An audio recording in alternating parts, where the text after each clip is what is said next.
friends, welcome to Cooking Jofina Computer Knowledge.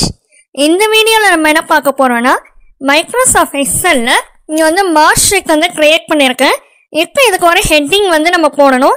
இப்போ அதுக்கு heading வந்து நான் டைப் பண்ணிட்டேன். ஒரே செல்ல வந்து டைப் பண்ணும்போது வந்து அங்க வந்து நிறைய வந்து ஸ்பேஸ் வந்து தேவைப்படுது. ஹெட்டிங் எப்பவுமே வந்து மார்க் ஷீட்க்கு சென்டர்ல தான் வந்து நம்ம வந்து டைப் பண்ணுவோம். இப்போ இதை சென்டர் பண்றதுக்கு வந்து என்ன இங்க வந்து ஸ்பேஸ் வந்து நமக்கு தேவைப்படுது.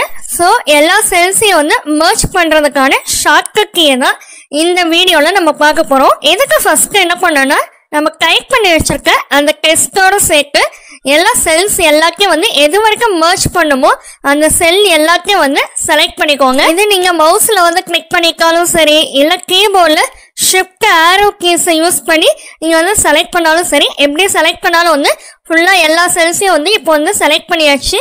செலக்ட் பண்ணதுக்கு அப்புறம் கீபோர்ட்ல Alt H இந்த ரெண்டு பக்கத்தையும் வந்து சேம் டைம் வந்து கிளிக் பண்ணிக்கோங்க. நெக்ஸ்ட் எம் பட்டனை வந்து கிளிக் பண்ணிக்கோங்க. திரும்ப வந்து எம் பட்டனை வந்து கிளிக் பண்ணிக்கோங்க. இப்போ நமக்கு வந்து ஆட்டோமேட்டிக்கா வந்து அந்த செல்ஸ் எல்லாமே வந்து மர்ஜ் ஆயிடுச்சு. ஓகே ஃப்ரெண்ட்ஸ், இந்த வீடியோ பிடிச்சிருந்துச்சுன்னா லைக் பண்ணிக்கோங்க, உங்க ஃப்ரெண்ட்ஸ்க்கு ஷேர் பண்ணிக்கோங்க, சப்ஸ்கிரைப் பண்ணிக்கோங்க.